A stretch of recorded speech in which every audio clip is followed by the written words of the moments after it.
Ahora sí. Muy buenas noches. Mi nombre es María Ángela López, soy la directora ejecutiva del Museo de las Américas y me place darle la bienvenida hoy aquí al museo, donde estaremos llevando a cabo el tercer conversatorio de una serie de eventos que hemos llevado a cabo como parte de la exposición Entre Telas del maestro Antonio Martorell y sus amigos. La noche de hoy vamos a estar presentando el tema del paraíso familiar al escenario distópico y tenemos un gran panel de profesores y allegados al museo, empezando con la profesora Vivian Matei Colón, la profesora Adlín Ríos Rigau, el profesor Luis Sánchez Peraza y el maestro Antonio Martorell. Quiero aprovechar y agradecer a la Fundación Puertorriqueña de las Humanidades y al National Endowment for the Humanities por el apoyo que siempre le brindan al museo, auspiciando este tipo de actividades que son parte del programa público que tenemos, ¿verdad?, en compromiso hacia la comunidad. Así que sin menos, ¿verdad?, les dejo con los invitados de esta noche y que disfruten. Muchas gracias. Bueno, yo soy Vivian Matei y cuando escuchamos ese tema del paraíso familiar al escenario distópico y lo vemos en el contexto de la exposición Entre Telas del maestro Martorell, pues nos llegan a la mente muchas cosas, ¿verdad? Y ese aspecto familiar es muy presente en la obra del maestro y particularmente en esta exposición, donde vamos a ver representación de la familia en muchos aspectos, la familia personal, inmediata, la familia extendida, como lo es ese taller de la playa de Ponce, la familia que ha acumulado de amistades a través de los años, la familia ponceña y playera de la cual nosotros nos sentimos orgullosos de ser de alguna manera parte de esa peña que se formó en Ponce una vez planta bandera ponceña el maestro Martorell. Pero por otra parte, cuando escuché la palabra distópico, pues uno como que piensa tanto en la literatura como en el cine, y aquí tenemos especialista en cine también esta noche, en algo como que negativo. Y yo decía, pero ¿por qué esto de distópico? Porque si hay alguien que es optimista, es alguien que siempre le busca la cosa positiva a lo que le ocurre, es Toño Martorell. Así que hoy prometemos que va a haber una interesante conversación con varios especialistas y con el propio maestro. Y vamos a estar comenzando esta conversación con unas breves presentaciones que cada uno de los invitados nos va a hacer y vamos a tener la oportunidad de que ustedes, en nuestro público aquí presente, compartan sus inquietudes y podamos después desarrollar una conversación sobre esto que nuestros invitados van a estar provocando. La primera invitada es la profesora Adlín Ríos Rigau. Tiene una licenciatura en Historia del Arte de la Universidad de Barcelona y un doctorado honoris causa de la Universidad Central de Bayamón. Su vida académica estuvo muy vinculada con la Universidad del Sagrado Corazón, donde prácticamente fundó la Galería de Arte. Ha sido una gestora cultural de muchos proyectos importantes, incluyendo el Museo de Arte de Puerto Rico, y es autora, entre varios proyectos, de los libros Las Artes Visuales puertorriqueñas a finales del siglo XX y las artes visuales puertorriqueñas a principios del siglo XXI. Ha sido curadora de múltiples exposiciones y actualmente sigue su función como gestora cultural. Nuestro otro invitado viene desde Ponce. Luis Raúl Sánchez Pedraza es doctor en psicología, actualmente es el director académico del Departamento de Ciencias Sociales y de la Conducta de la Universidad de Puerto Rico en Ponce.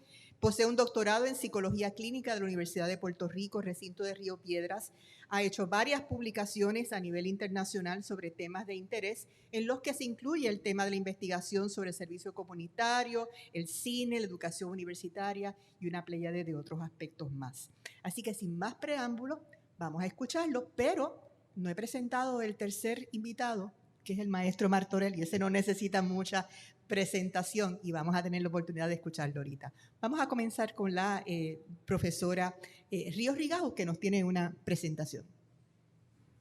Buenas noches. Yo voy a comenzar de la mano de mi amigo el diccionario y con algunas definiciones. Paraíso, lugar hermoso y tranquilo que se concibe como un jardín. Familiar, de la familia, para la familia o relacionada con ella. También que es muy conocido para alguien para verlo o hacerlo con frecuencia o regularidad. Escenario, además de ser parte de un teatro, también significa el lugar donde se desarrolla una acción o suceso. La palabra difícil, distopía, es el término opuesto a utopía, representación ficticia de una sociedad futura de características negativas causantes de la alienación humana. Es la representación de un tipo de mundo imaginario considerado de carácter indeseable, injusto y caótico, en el cual nadie querría estar. Eso dice el diccionario. Estas son las palabras que componen el título de nuestro conversatorio. Las dos primeras me son muy cercanas y a ver cómo se los cuento. Mi mamá, Nilda Rigao, siempre me dijo que la familia es primero. Lo anterior, sin duda, no significa que todo lo relativo a lo familiar sea perfecto, aunque puede ser paradisíaco en muchas ocasiones, en tantas otras instancias no lo es tanto, pudiendo las relaciones familiares llegar a ser disfuncionales y caóticas. Al final del día, queremos apostar a lo positivo, algo así como un jardín conocido que nos llena de amor y alegría. En cuanto al escenario, es aquel lugar donde lo familiar se desarrolla. Sin embargo, no coincido en su totalidad con el término distópico en relación a la personalidad de Toño, ni mucho a mucha de su producción artística. También es obvio que varias de las obras aquí expuestas y otras que no lo están, retratan claramente la injusticia, lo indeseable o lo caótico. Ese retrato podría ser asomo de las íntimas distopías que todos tenemos, ya bien escondidas u olvidadas, y que el artista visionario nos descubre y comparte echando mano a la estética y a la poesía. Es sensible notar que de los casi 40 años que lo conozco, solo he visto en él la mejor de las actitudes, con conocidos y también con desconocidos. A Toño no le gusta decir que no, y su energía es impresionante, así como su solidaridad y capacidad de compartir, que es solo paradigmática. Hace muchos años entrevisté al maestro Julio Rosado del Valle.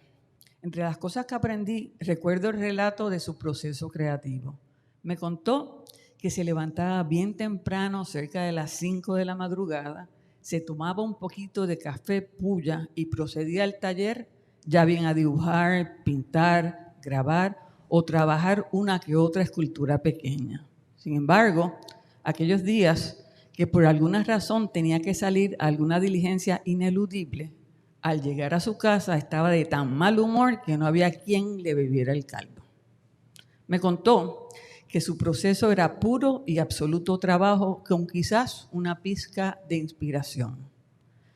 ¿Y a qué viene esta anécdota? Pues así es que yo veo el proceso de Antonio Martorell.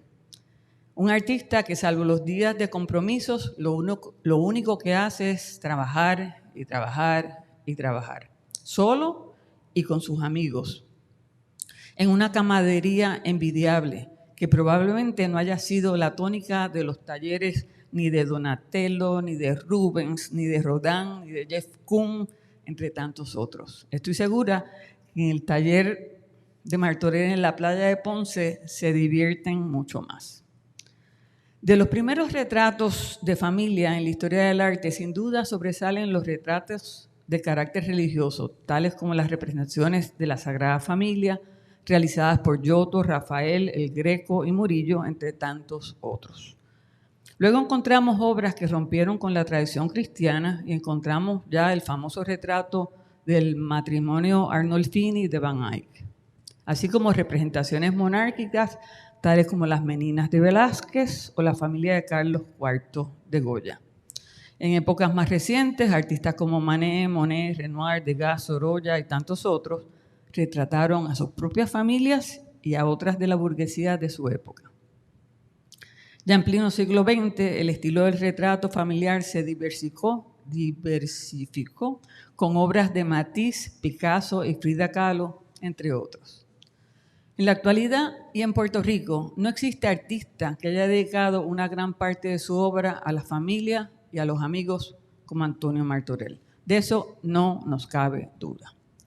En dichas obras encontramos gran diversidad de aspectos estilísticos y emotivos, así como un despliegue de técnicas y materiales. Vemos los temas de la unidad familiar, el retrato político y de carácter social, atisbos de nuestras costumbres y valores, así como el más amplio repertorio de retratos en los cuales rinde homenaje a sus muchos amigos y conocidos. Tampoco creo que haya artista más gregario y solidario, puesto que el bien comunitario siempre está presente en el corazón y en la obra del querido Toño. Nuestro conversatorio, que yo pensaba que iba a ser en la sala, se da en el mejor de los escenarios, la exposición entre telas de Antonio Martorell y sus amigos.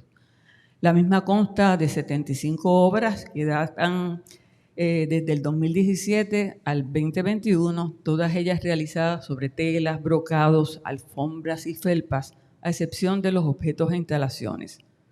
Dichos soportes les repiten al artista al oficio de su madre y tías que les recuerdan sus años de niñez y juventud. Eso es cierto, Toño. Menos mal. Esta exhibición nos recibe con la obra Retrato Familiar, por favor, vayan a verlo, pintura muy expresiva de gran formato. Pero el cuento es el siguiente.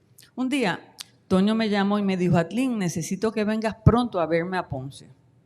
De más está decir que 2 días después me encaminé a la Perla del Sur, a su taller, con total curiosidad ante la petición del amigo. Al llegar, me dice: quería que vieras gran parte de las piezas que conformarán mi próxima exhibición en el Museo de las Américas, que inaugura el 14 de octubre.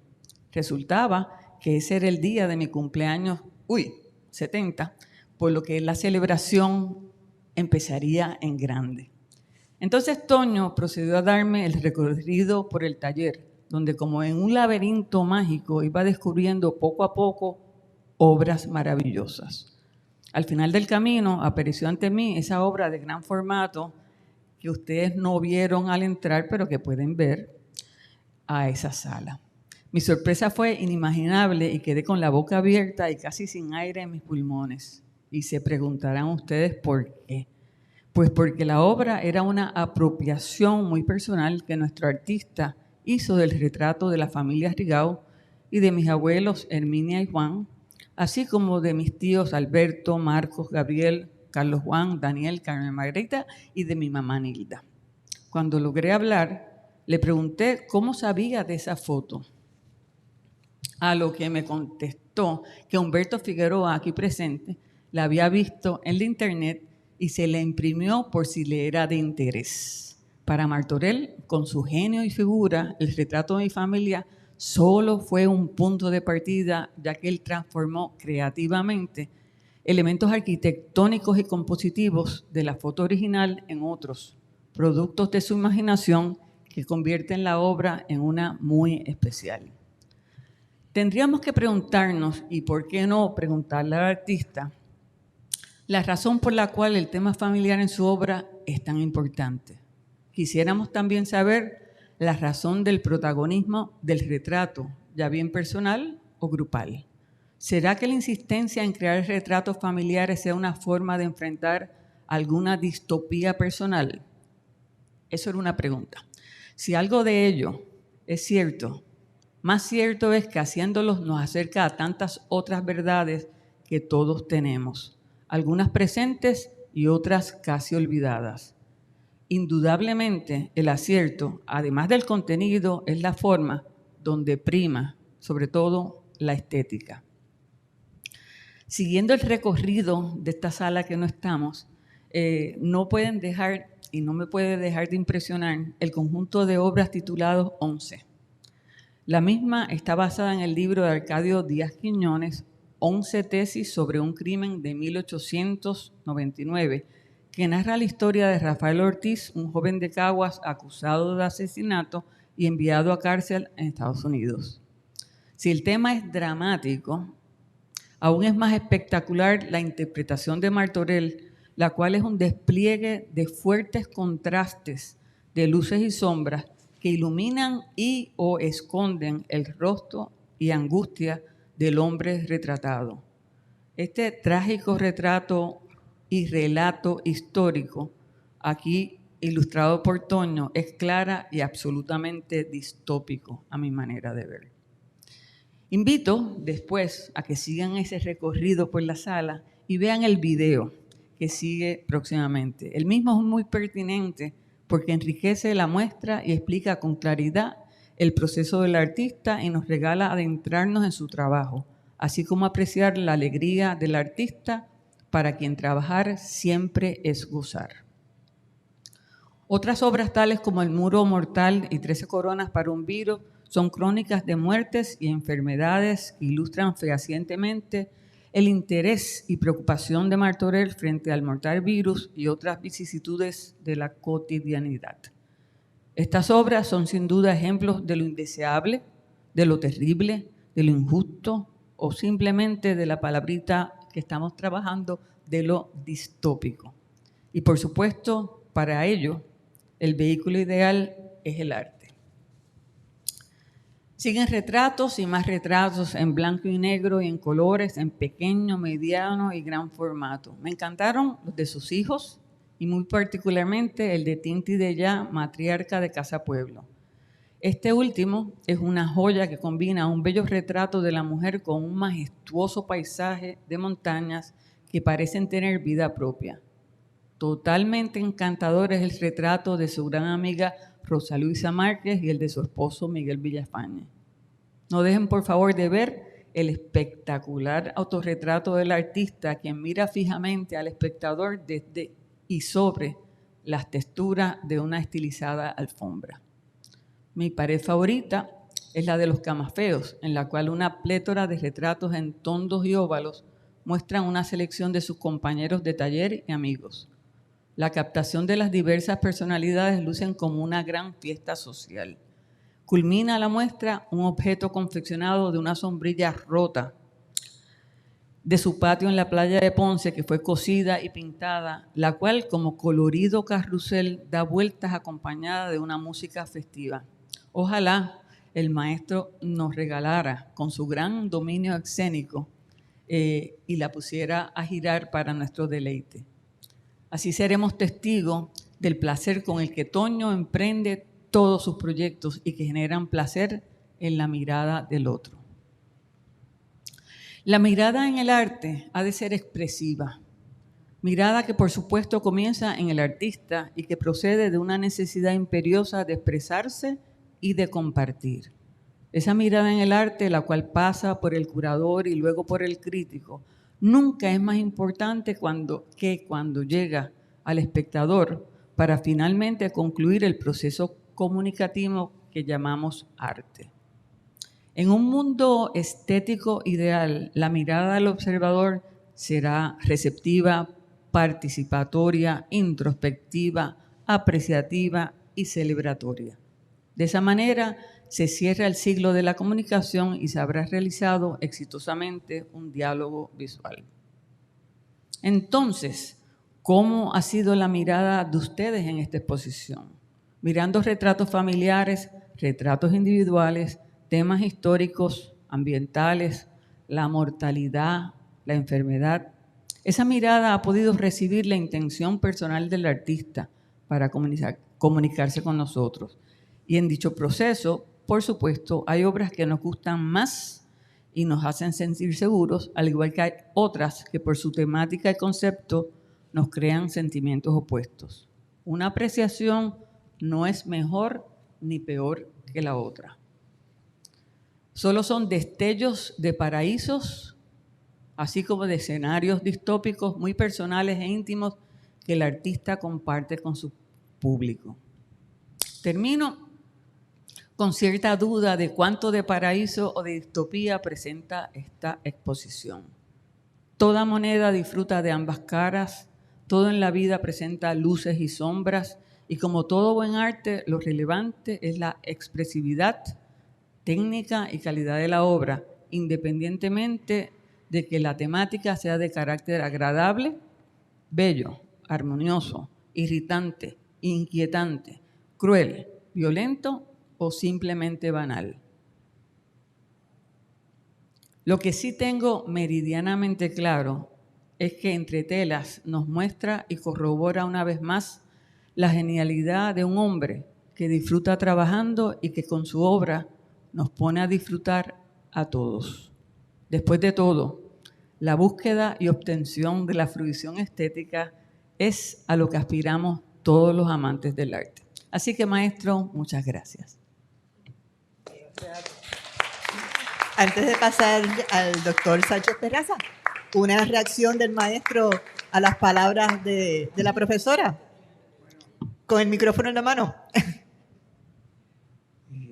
Agradecidísimo, eres una espectadora ideal, correspondiendo con tu percepción a la acción que nunca sabes dónde va a parar. Y tengo una acotación porque, como ha señalado en varias ocasiones, el elemento del placer en mi trabajo y del juego, quiero compartir con ustedes una anécdota de mi hijo Giovanni cuando tenía, creo que 4 años, y fue a la escuela por primera vez. De repente regresó a la casa y me dice: papito, eso que tú haces se llama trabajo. Y yo le digo: pero claro, ¿qué otra cosa puede ser?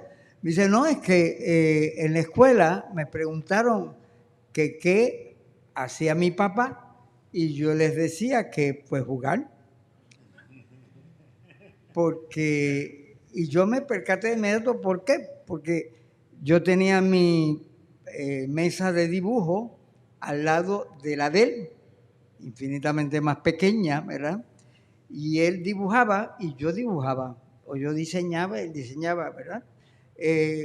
Como una cosa normal y como una expresión del placer de hacer. Entonces, cuando le preguntaron y él dijo que yo jugaba, la maestra, que da la casualidad que me conocía, porque éramos vecinos, le dice: no, Giovanni, tu papá trabaja, él es pintor. Y entonces, está bien. Así es que yo descubrí a través de la maestra de primer grado de mi hijo que yo trabajaba. Y realmente nunca lo he entendido del todo. Y no dejaba de creer cierta distopia familiar. ¿Por qué? ¿Qué pasa? Tanto la madre de los niños como los niños llegaba el fin de semana y querían salir. Vamos a salir. Papito, llévanos a la playa o llévanos a tal sitio.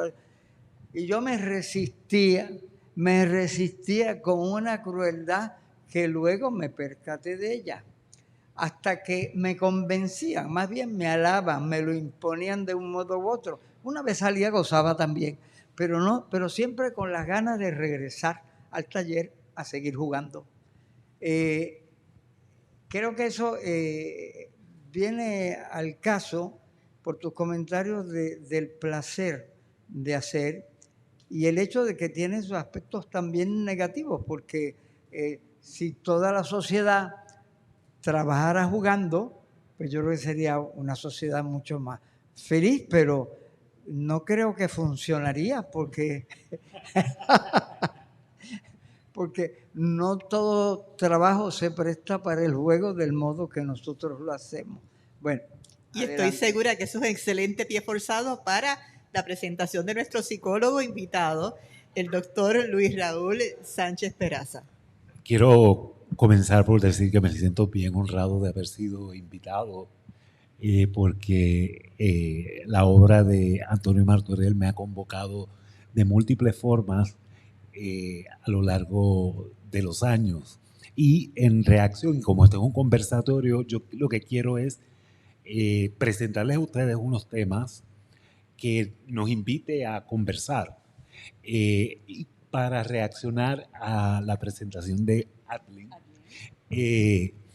y de Vivian sobre la noción de distopio, tengo que remitir a una conferencia que en alguna ocasión ofreció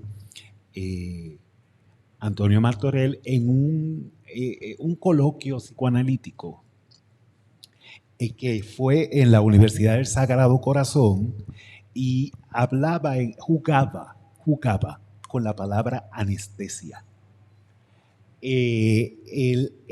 La idea de que ante el escenario distópico, en los tiempos turbulentos en los que nos ha tocado vivir, siempre está la opción de evadir el sufrimiento y anestesiarnos. Y ante esa posibilidad siempre está la posibilidad que ofrece el arte de sublimar por medio de la obra artística lo que nos hace sufrir a todos en todo momento y que le otorga significado. Esas palabras probablemente han resonado en múltiples formas posteriores a aquella conferencia, y como reacción a la noción de distopía quería comentarlo, ¿verdad? Los temas que yo voy a presentarles son invitaciones a que conversemos, y me presentaron como psicólogo, así que tengo que decir que otra de las cosas que me convoca del trabajo de Martorell es que no reta lo que ha sido mucho de mi adiestramiento en psicología. Y voy a compartir por lo menos una de esas instancias donde el trabajo de Martorell, a mi entender, reta lo que yo me adiestré como psicólogo. Por ejemplo, en el adiestramiento como psicólogo clínico nosotros trabajamos con dibujos, ¿verdad? Dibujos que hace la persona en el escenario clínico. Y se entiende que inicialmente el desarrollo de grafomotor de la criatura humana se inicia con el placer de trazar, por el puro placer de trazar, y que eventualmente ese trazado va poco a poco a adquirir un valor representacional en la medida en que la criatura humana identifica correspondencias entre su trazado y objetos que conforman su construcción de lo real. Eventualmente y lamentablemente, muchos abandonamos la tarea del dibujo y del trazado, y según lo aprendido, solamente resurge en pocos. Pero ahora el dibujar, el trazar, el plasmar ya no responde a un fin representacional, sino a satisfacer una necesidad estética. Ahora les comento y los invito a conversar al respecto que para mí la obra de Martorell reta ese planteamiento que nos hace la psicología, porque en su trabajo el placer del trazado, el placer de jugar con la textura está siempre presente. Y en esta exposición yo pienso que nosotros estamos convocados a disfrutar, y nos convocan esas figuras y ese color que emana de la textura de la superficie de las piezas que comparte con nosotros. Otra cosa que me impresionó precisamente por el video y el texto que comparten con nosotros es la idea, dentro de esa misma línea de lo estético, ¿verdad? Cómo le preguntaba yo al maestro, que en el texto que comparten con nosotros se plantea que la gente de Ponce, luego del terremoto, le traía pedazos de ruinas, pedazos de edificios que se habían caído, porque sabían que él los iba a valorar y los iba a convertir en alguna pieza de arte. Y a mí eso, les tengo que decir que me conmovió, porque el valor de esta obra incluye esa ese diálogo del artista con la comunidad y cómo la comunidad se siente convocada a llevarle piezas a el maestro para que junto a él y a través de él se conviertan en piezas de arte. Otro tema que también tiene que ver con la familia, y por el título, y también como parte de mi adiestramiento, es que siempre en la representación en la psicología de la familia siempre remite a una idea jerárquica. Una idea jerárquica, donde pues hay unas figuras que ocupan un lugar preeminente y los otros están subordinados a esa idea. Y una cosa que a mí me impresiona es toda la ramificación de figuras familiares en la exposición sin necesidad de remitir a una estructura jerárquica, sino todos ocupan un plano afectivo similar y múltiple en el mundo de el maestro Martorell. Dentro de esa misma comunicación y diálogo con la comunidad, también me parece que es hermosa en las piezas el diálogo con la textura y la fibra de los medios donde le está representando y aludiendo a la noción de caos, que ha sido trabajada recientemente desde los llamados paradigmas de la complejidad. Lo caótico no es sinónimo de desorden.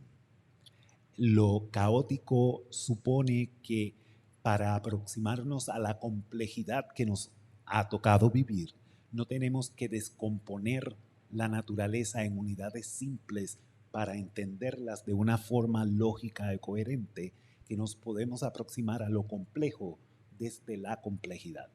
Y en ese sentido, hablar de configuraciones que se presentifican y que nos convocan a reaccionar desde múltiples dimensiones, pero mayormente emocionales. Esas son las 4 quizás líneas de pensamiento que quería presentarles a ustedes para de alguna forma invitarlos a participar de esta conversación, que nuevamente me siento honradísimo de estar presente aquí con ustedes. Maestro, sus comentarios, su reacción a ese análisis que ha hecho el doctor Sánchez Peraza con el micrófono.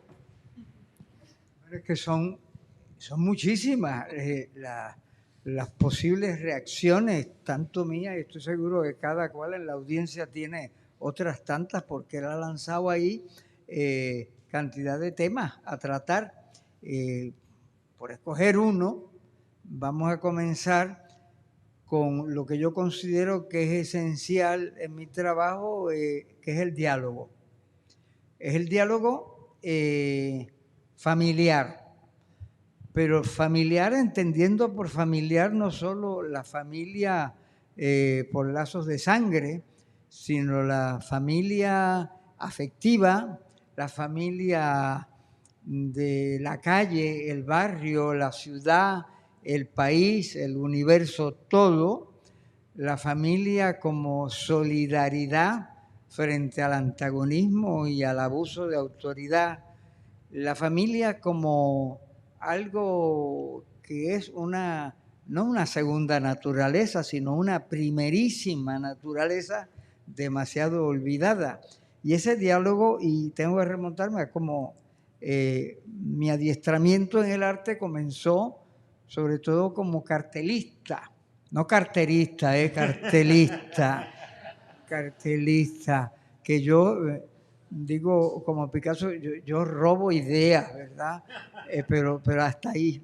Y fotografías familiares también. Porque sí, yo creo que todo lo ajeno es mío también. Pero en esa relación tan múltiple y variada, uno, si te inicias como cartelista, tienes un pie forzado, una intención de comunicación, un público en mente y tienes que adecuar letra e imagen para conseguir ese fin, que es, para comenzar, a detener al espectador, atraparlo. Y una vez atrapado, comunicar un mensaje. Bueno, yo he practicado eso toda la vida, de un modo o de otro, pero ese modo de aplicarlo ha variado con el tiempo y cada vez se hace más complejo, menos unidireccional,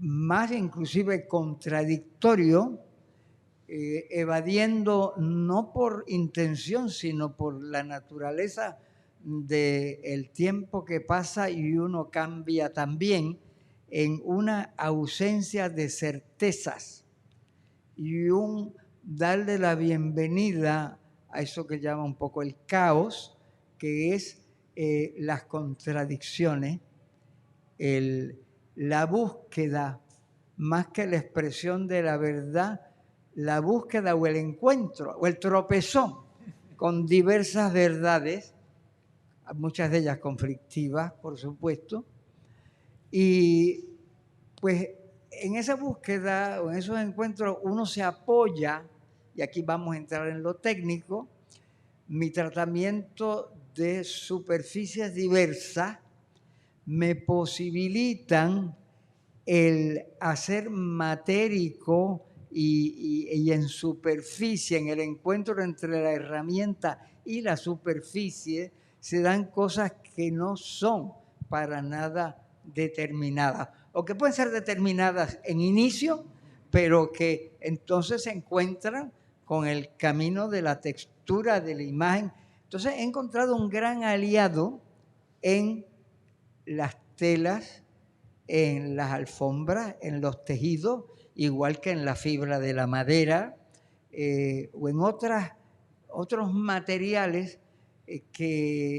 con los cuales dialogo. Y yo a veces he dicho, y lo repito aquí, que yo soy un artista vago, a pesar de que me gusta trabajar mucho, porque busco y encuentro la asistencia de materiales de superficie que me hacen la mitad del trabajo. Y entonces lo grato de esto para mí como trabajador es que en lo que comienza como un monólogo se continúa como un diálogo con la herramienta del material en búsqueda de otro diálogo que es con el espectador, y donde los contenidos están cada vez menos dirigidos y más intuidos o abiertos a la grata o ingrata, grato encuentro. Pero eso es precisamente lo que más gozo. Gozo la incertidumbre, gozo el encuentro con el accidente, que muchas veces es desgraciado, pero yo trato de hacerlo feliz. Y a la misma vez también circunstancias existenciales, por ejemplo, lo que puede ser un incendio, una epidemia, un terremoto, la pérdida de un ser querido. Todo es motivo de dialogar con esa circunstancia y encontrar caminos insospechados del quehacer y resoluciones de las cuales uno no tiene control absoluto, pero sí cierto control, porque después de todo uno siempre determina o responde cuando el trabajo le dice ya, detente, y entonces uno obedece. No sé si eso. En este trabajo que presenta, la familia evidentemente está muy presente en prácticamente todas las obras, el concepto de la familia. En algunos casos es esa familia en el recuerdo, la familia propia. En otros es el retrato digital que comparte alguien de un familiar para poderlo plasmar durante ese periodo de encierro, de separación que teníamos en la pandemia. Pero también hay algo de trascender esos recuerdos y esas experiencias particulares que van formando a uno y que le formaron igualmente a usted. Siempre reitera la importancia de la familia, sobre todo en ese taller de baristería, en ese taller de costura. Pero al plantear tan contundentemente el tema de la familia, ¿hacia dónde ve el rol de la familia? Bueno, mira, puedo reaccionar a eso en términos de que yo nunca he podido hacer ficción en escrito ni en la plástica, ni en el teatro. O sea, me es ajena la ficción porque he tenido en suerte el experimentar, para comenzar con mi familia, un mundo tan fantástico, tan variado, tan extraño, tan fuera de lo que algunos llaman la normalidad, que nunca he tenido que inventar nada. Yo he vivido una novela desde siempre. Entonces, lo único que yo he podido hacer y que hago con deleite en mi trabajo, tanto el escrito como el teatral, como el plástico, como en cualquier lugar, inclusive en esta mesa, es utilizar lo heredado, lo que se me ha dado vivir y hacerlo lo más hermoso posible. Tomar la desgracia y quitarle esa primera y terrible sílaba, des, y quedarme con la gracia.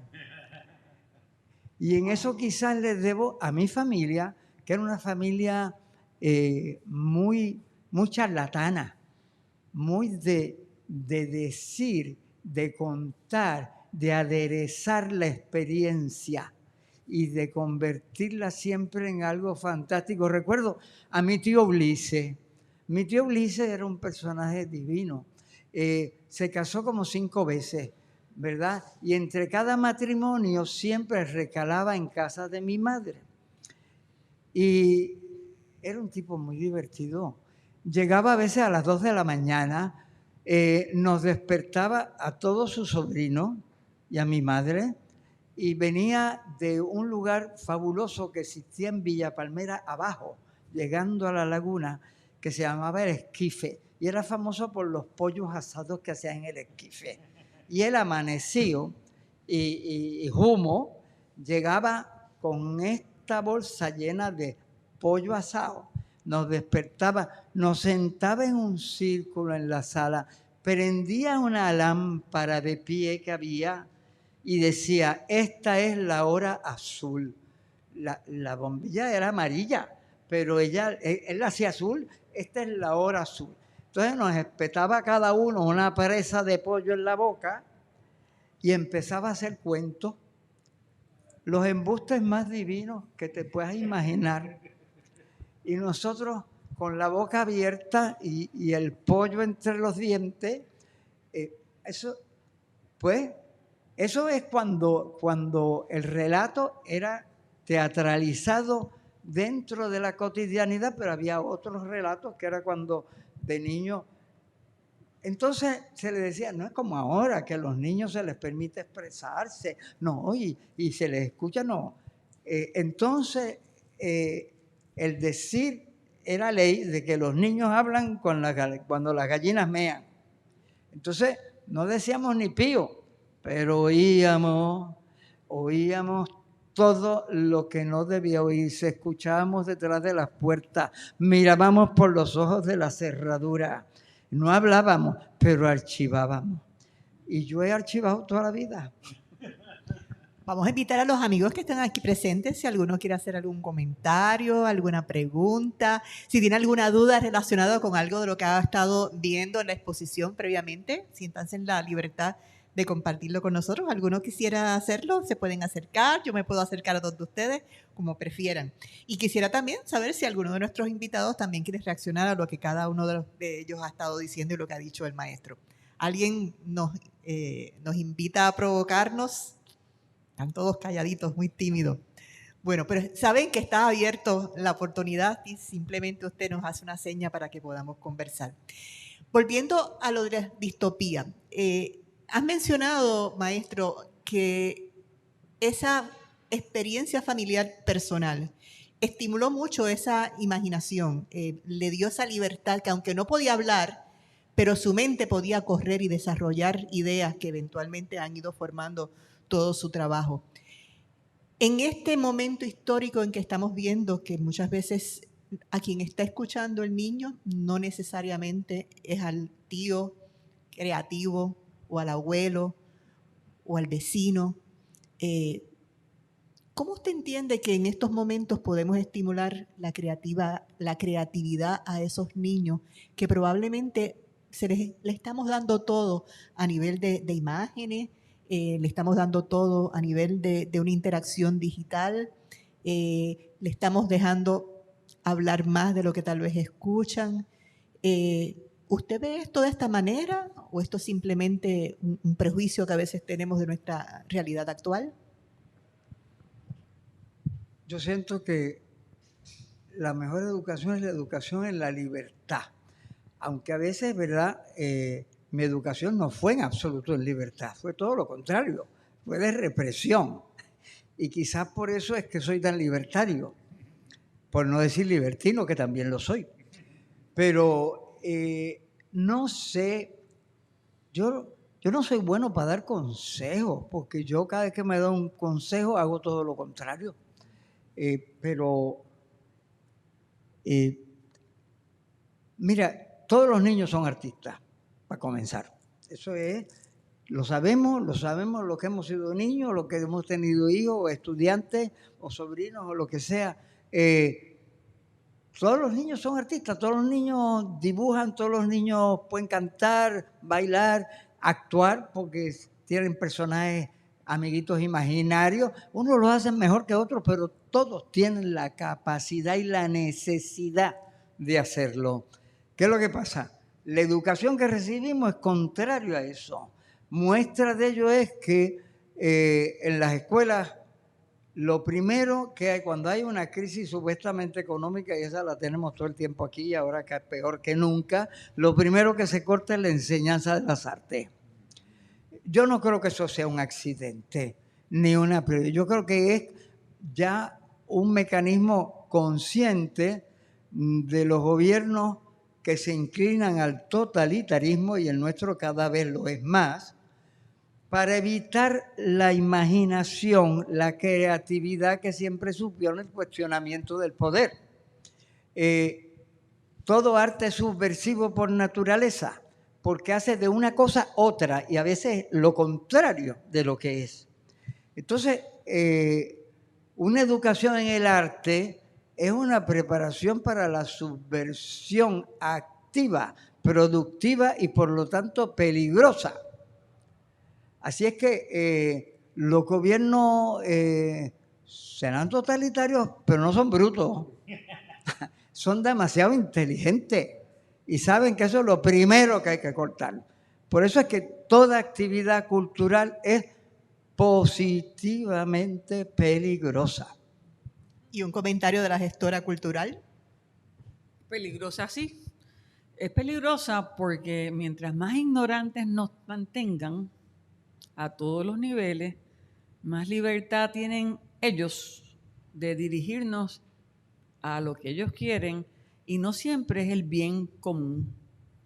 A mí, y perdonen esta frase de pueblo porque yo soy de Corozal, a mí me sabe a gofio, totalmente a gofio, ¿cómo es posible que en este país no se le dé ninguna importancia a dos elementos que son los más importantes, como por ejemplo la educación y la salud? Pues la educación, mientras más ignorantes nos mantengan, con un nivel de pensamiento crítico inexistente o bien bajito, pues mejor, porque no nos enteramos y es como baile, botella y baraja, y nos divertimos todos y vamos para ningún sitio, aunque nos hagan pensar que vamos a muchos. Entonces, si coges de la mano la educación y te vas a la salud, todavía es como más terrible, porque ¿qué pueblo puede vivir sano sin buena educación y sin buena salud? Y cuando hablo de educación no me refiero a que nos dan 12 años de matemática, 12 años de español, 12 años de estas cosas sociales, historia, 12 años de ciencia. Si vas a un colegio cristiano, 12 años de religión, etcétera, etcétera. Y pregúntense ustedes cuántos años o créditos nos dieron de aquello que nos hace sensibles, de aquello que nos hace que el corazón haga así y podamos vivir mejor y tener alternativas de aprecio hacia lo que nos rodea, no solamente el estético, sino todo lo que nos rodea. Pero claro, si nos mantenemos y nos mantienen, con esta educación tan banal, yo lo que les quiero decir es, yo fui a estudiar a España y yo estudié un bachillerato en Historia del Arte y Pintura. Y cuando llegué allí me di cuenta que muchachitos de high school, lo que le llaman el bachillerato allá, sabían casi igual que yo de arte. Y yo decía, ¿cómo es posible? ¿Cómo es posible? Yo he estudiado, supuestamente. Digo, yo no estudiaba mucho acá entre nosotros, ¿verdad? Pero de verdad, es eso. Más sin embargo, me dicen mis amistades en España que esta tragedia de la falta de buena educación está arropando a Europa también, lo cual me da una tristeza grandísima porque en la época que yo estudiaba no era así. Así que yo creo que los jóvenes, que hay aquí varios, tienen una obligación bien grande.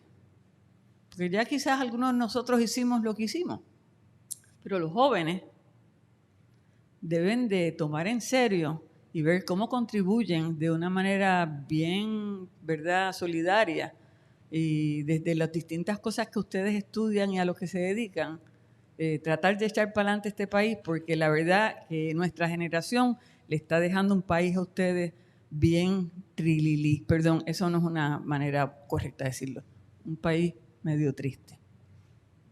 Hablando precisamente de los jóvenes, maestro, una de las obras que aparece aquí, que es una instalación con un grupo de tiras, de cintas que podrían ser las que asociamos con los funerales. Esa obra que está relacionada con todos estos problemas que se han enfrentado, con las muertes, con las pandemias, usted la trabajó con su taller, con su familia del taller de la playa, pero también incorporó a unos jóvenes de la Universidad Católica y nos gustaría que nos hablara un poco cómo fue esa interacción donde integraron estos jóvenes en ese proyecto, cuál fue la reacción, siguiendo la línea de lo que nos está diciendo la profesora. Fue una experiencia muy rica y fue el eco 30 años después de una experiencia similar, porque yo hice el aprendizaje de escribir cintas fúnebres cuando la epidemia del SIDA. Hicimos entonces, mis compañeros y yo, una instalación que se tituló Cementerio con S de semen, cuando esa terrible epidemia que nunca tuvo la categoría de pandemia, porque no se la quisieron dar, para no acreditarla como tal, porque como supuestamente atacaba tan solo las 3H de homosexuales, hemofílicos, heroinómanos, pues se mantuvo, era una enfermedad clandestina.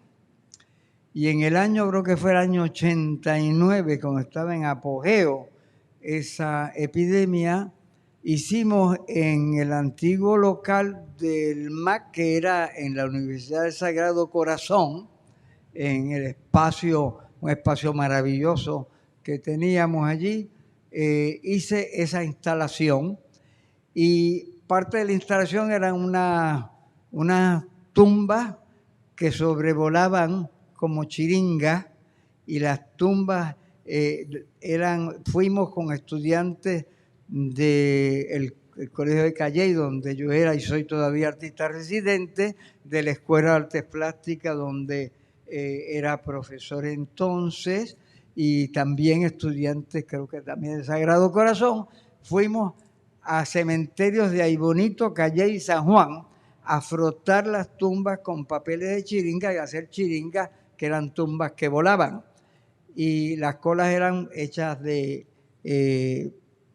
flores artificiales, pero también habían unas coronas fúnebres que entonces con una floristera de Calley que se llamaba Doña Sonia, que tenía su floristería cerca de mi taller, hice el aprendizaje como las cintas estas de tela brillosa, de vivos colores, con una botellita que tú la apretabas de pega blanca, escribías el mensaje luctuoso y luego le echabas encima la escarcha. A mí me encanta hacer eso, debo decir que lo gocé. La muerte nunca ha sido tan deliciosa como cuando uno la hace motivo de arte y decoración. Así es que lo hacíamos y lo aprendimos. Y yo me acordaba de eso. Así es que cuando un presidente de los Estados Unidos, de cuyo nombre no quiero acordarme, pero que todos sabemos quién es, estableció o reforzó la frontera sur de Estados Unidos con México, haciéndola una gran fortaleza que pretende ser inexpugnable, pero que no para nada. Pues hicimos, con motivo de un vídeo, un performance para vídeo en el taller, decidimos hacer esa frontera permeable de cintas coloridas festivas que también se hacen eco de la tradición mexicana, de la piñata y el colorido. Todo esto debo comentar para aquellos que no lo sepan, que yo viví en México muchos años, además de que mis maestros, muchos de ellos tienen una gran herencia mexicana. Entonces, recreamos esa cortina, hicimos un performance que fue grabado y parte de unas clases magistrales que di para el Museo de Arte de Puerto Rico.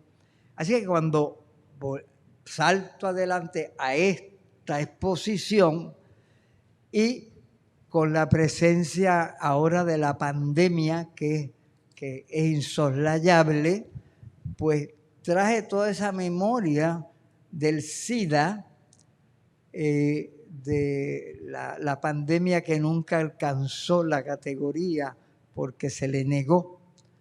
Y lo traje aquí y lo hicimos, y ahí fue que entran los estudiantes de la Católica, tanto de Bellas Artes como de Arquitectura, y se iniciaron de nuevo en esta práctica deliciosa de decorar la muerte y de hacer de los mensajes luctuosos una fiesta de celebración.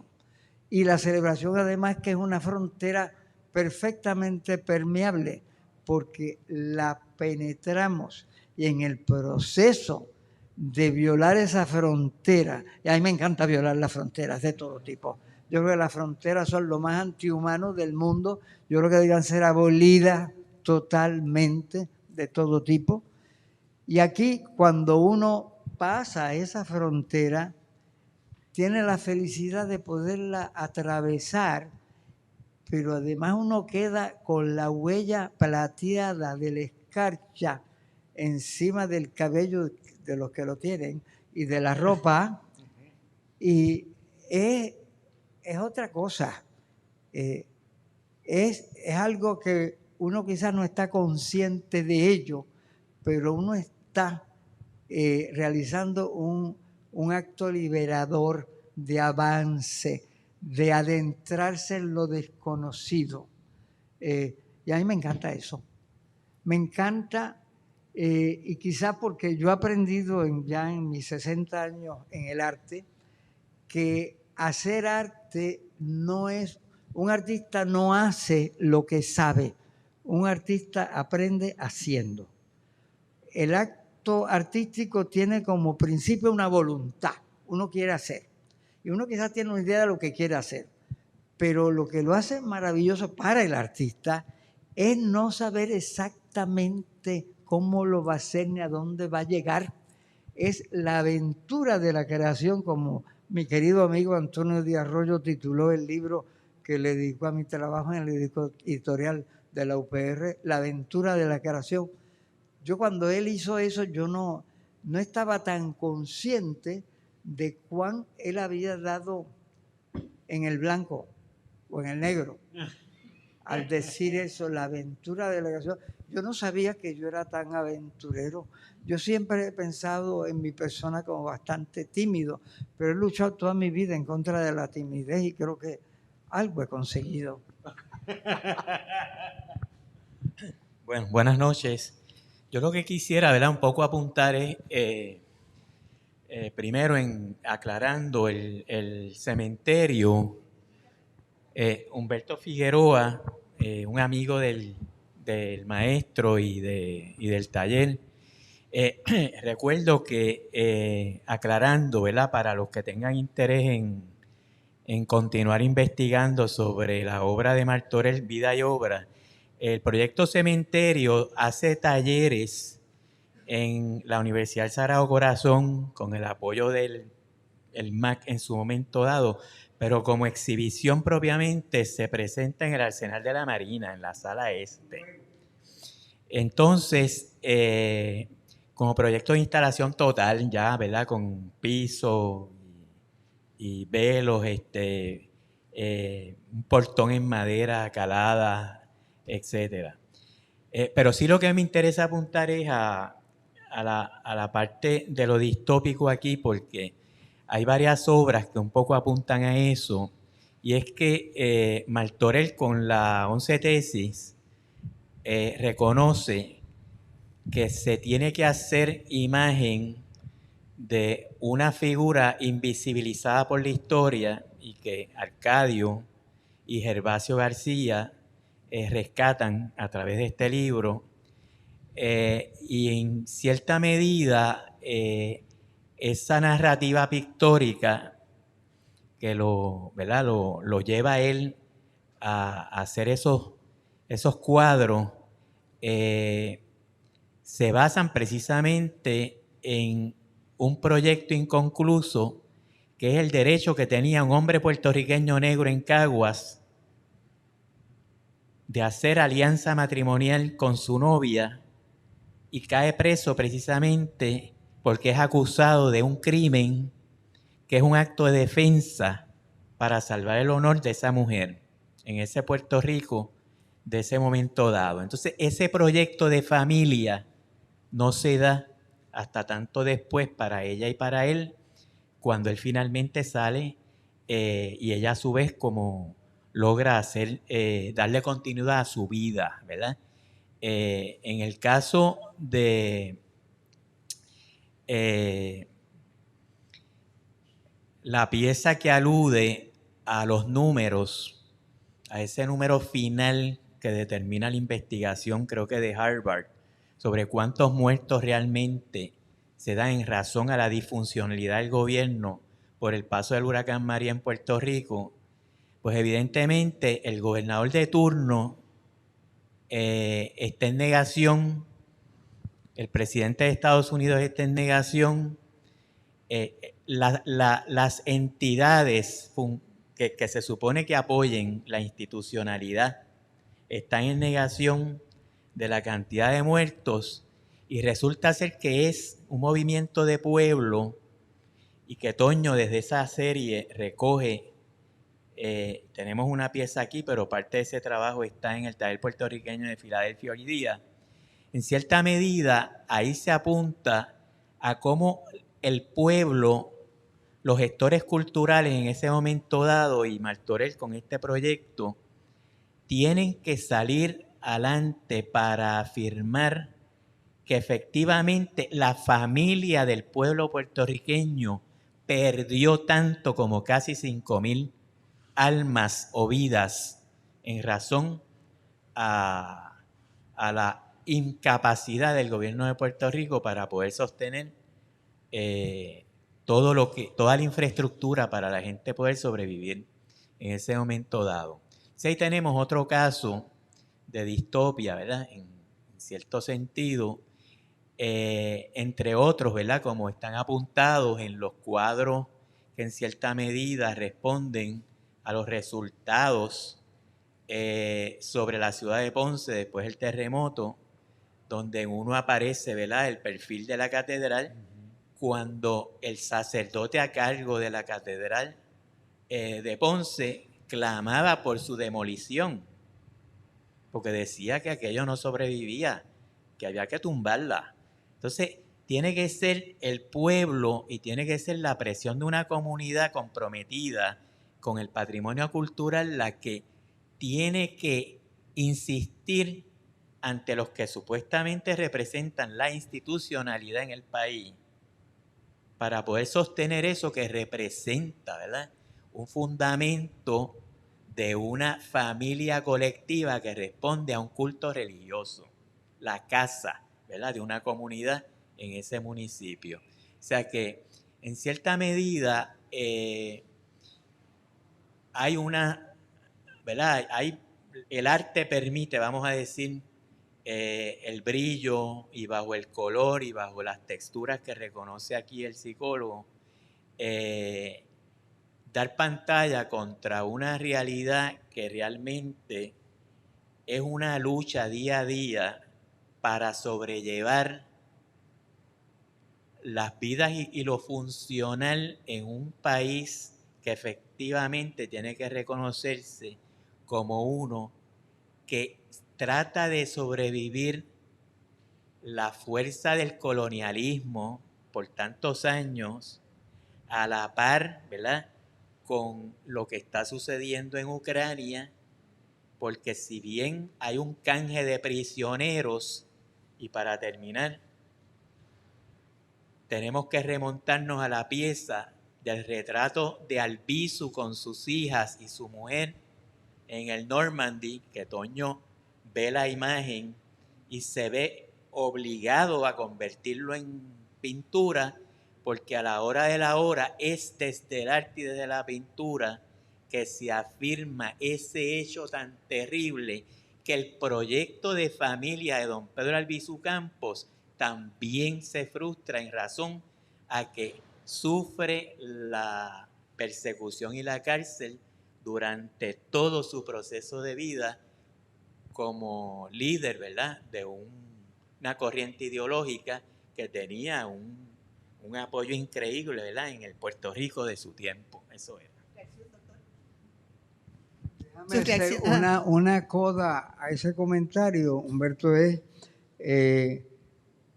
Yo recibí la visita de don Heriberto Marín, líder nacionalista que estuvo en la cárcel en el Atlanta con don Pedro un día, sin previo anuncio, llegó a casa y nos sentamos a platicar y yo le dije, fíjese que yo acabo de hacer este cuadro y me dice, pero sí, pues si yo estaba con él en el Normandy, cuando llegamos a Atlanta y Félix Benito Rezate tiró una bandera de Puerto Rico que venía desde el tercer piso, enorme, cuando la bandera estaba prohibida. En Puerto Rico era un crimen ostentarla. Ibas preso. Pero claro, Félix Benito Rezate era un hombre con mucho dinero, poderosísimo, que se podía permitir ese lujo. Bueno, pero la cosa es que se va, don Heriberto se marcha de nuevo después de esa visita sorpresiva. No pasaron 2 horas que yo recibo un correo electrónico desde el Perú, desde Lima, con la imagen del cuadro que estaba colgando aquí en la exposición, al lado de una nota necrológica, un obituario de la que se estaba preparando para la prensa limeña, con una nota de una de las nietas de Albizu diciéndome, estoy parafraseando porque me lo decía en un modo mucho más bello y conciso, que ese niño que don Pedro sostenía en los brazos acababa de morir, pero que había recibido por vía electrónica esa imagen de don Pedro en una pintura nuestra, abrazándolo, y que murió recordando a su abuelo, y me pedían permiso para en la nota, en el obituario a publicarse en el diario limeño, acompañar la nota con la foto del cuadro. La vida te da sorpresas y la muerte también. Sí, definitivamente. Bueno, ya vamos corriendo con el tiempo. ¿Hay alguien más que quiera hacer alguna participación? Si no, yo quisiera hablar un poco con el psicólogo como una manera de cierre y siguiendo tal vez lo que planteaba Humberto sobre la parte violenta, porque usted ha trabajado el tema de la violencia, ha trabajado el tema básicamente desde la perspectiva psicológica y sociológica. Y como bien decía Humberto, también en esta exposición hay cuadros que tienen unas representaciones de episodios violentos, de tal vez esa distopía de la sociedad que no quisiéramos que se convirtiera en una realidad si es que ya no estamos tan cerca de ello. Y quisiera añadir a los que mencionaste uno que no estaba al principio y que está recién incorporado a la exhibición, que es Consuelo. Consuelo representa a la hermana, y recuerdo cuando él nos presentaba originalmente este concepto que decía, la hice preñada porque siempre la recordaba preñada, ¿verdad? Tuvo 8 hijos. Sí, o sea, a mí eso siempre recordé esa expresión allá en el taller. Pero también por algo que no fue parte de la planificación, el cuadro incorpora las imágenes de las manos de Andrea. Asesinada en un acto de violencia que también está relacionada con las cosas que pasan en nuestras familias hoy en día. Y quisiera una reflexión suya, doctor Sánchez, sobre cómo el verlo, el ver esa representación, el conocer la historia de lo que pasó en esta pintura, le provoca desde la perspectiva sociológica y psicológica hacia dónde nos estamos dirigiendo como sociedad. Y lo que representa, obviamente, la obra del maestro en esto. Predecir la dirección en la que vamos como sociedad en este momento turbulento y que tiene como emblema la incertidumbre, sería un poquito atrevido de mi parte, ¿verdad? Cuando hablamos, la pieza con las manos de Andrea es una pieza conmovedora. Las circunstancias de la muerte de ella ciertamente nos convocan a reflexionar sobre el grado hasta el cual la violencia entendida como brutalidad ha llegado a ser algo cotidiano, algo ante lo cual incluso nos adormecemos y no reaccionamos frente a por lo frecuente de muchas de estas, y ese adormecimiento de que al presenciar o ver un acto violento ya por lo frecuente a veces ni nos conmueve, y eso me parece que es algo que nos debe invitar a la reflexión a todos, ¿verdad? Pero ciertamente quería un poco por la distinción entre violencia doméstica, violencia de género, todo en el ámbito de la familia y la idea de significar la diversidad en la experiencia humana siempre desde el prisma de lo patológico y hablar y denominarla como disfuncional, cuando probablemente estamos significando lo que es diverso, y no estoy incluyendo dentro de esa diversidad la idea de que es legitime el socavar la dignidad de otro ser humano, que es lo que caracteriza a la violencia de género, pero optamos siempre por significar como patológico o como enfermedad o como disfuncional lo que en muchas ocasiones puede ser diversidad. Y jugando con las palabras, normal para mí es un ciclo en la lavadora. Porque esa familia normal sencillamente no existe. Todas las familias tienen su buena dosis de disfuncionalidad, pero lo que estábamos hablando sobre la educación en arte, la importancia la posibilidad que ofrece el arte para esa experiencia familiar que a todos nos ha tocado vivir, y como diría ese insigne ponceño, se sufre, pero se goza.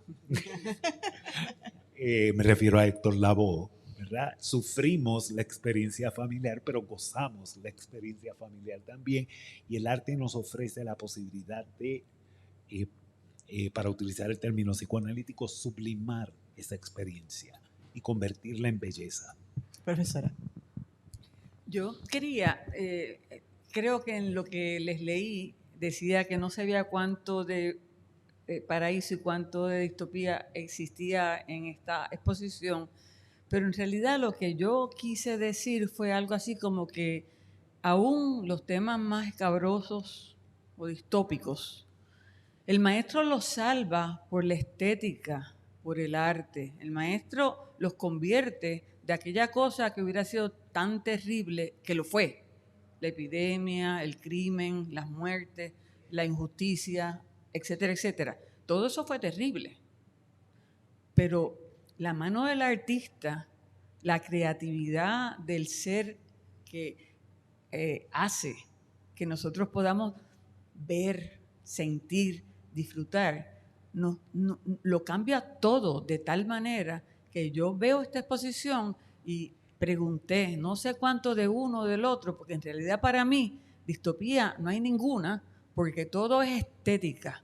Y la estética puede ser más bonita, más fea, más grande, más chiquita y todo lo que ustedes quieran. Pero para mí todo lo que hay ahí es básicamente un paraíso estético. Ya.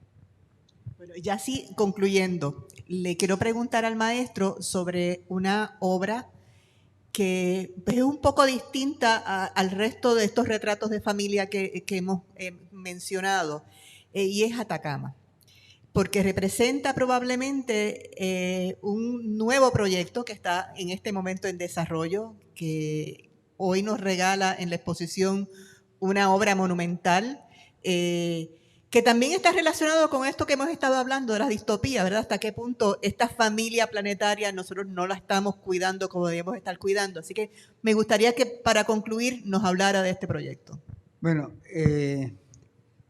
yo regresé de establecer una exposición en Chicago, había establecido esta en el Museo de las Américas, estaba próximo a hacer una en Filadelfia, y me encontré con las paredes de mi casa taller totalmente vacías.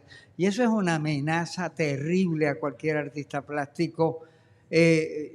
Una pared en blanco hay que llenarla. Entonces pensé, bueno, ¿cómo la lleno rápidamente para no enloquecer? Y me di cuenta que yo, viniendo de la cultura de la pobreza, tenía, pues yo nunca voto nada. No solamente no voto lo mío, sino que la gente me trae la basura de todo el mundo y me la dan porque saben que yo la aprecio y la convierto en algo. Así que me acordé que tenía ropa vieja. Yo tengo ropa en mi percha de hace 30 años. Y entonces fui y dije, bueno, este es el momento. La agarré y empecé a entintar las piezas de ropa y a imprimirlas sobre papel a manotazo. Y una camiseta toda raída se convirtió en un fantasma evocador de un cuerpo ausente. Y así hice como 40 de esas piezas, a veces sobre papel de estraza, sobre papel japonés, sobre papel pintado de negro y entonces la imagen en blanco. Bueno, terminé eso y da la casualidad que veo en el internet, veo la tragedia en el desierto de Atacama. Se establece este basurero internacional enorme, hectáreas y hectáreas de esta naturaleza muerta y que va a matar gente, de ropa nueva y vieja, tirada allí por países tan lejanos como la China, y están allí contaminando la tierra, el aire, y la pobre gente que va allí a buscar ropa para ver con qué vestirse, y en vez de vestirse, pues se preparan un sudario para la muerte. Entonces, eso, como yo estaba bregando con ropa, dije, espera. Entonces, el acto de tirar la ropa sobre la tierra, busqué unos fieltros y que ya usaba aquí en Entretela, y cogí piezas de ropa, las mismas piezas de ropa que había utilizado para imprimir. Esta vez las sumerjo en unas palanganas llenas de acrílico líquido colorido y las tiro contra el fieltro previamente desplegado en el piso. O sea, repito, la acción de destrucción de estos criminales del ambiente y de la vida, pero creando unas formas, unos paisajes que no por algo vivo frente al mar, se convierten en olas, en mares de colores, en formas sugestivas de muchas cosas, no solo de mar. Y he comenzado a hacer eso y no he parado.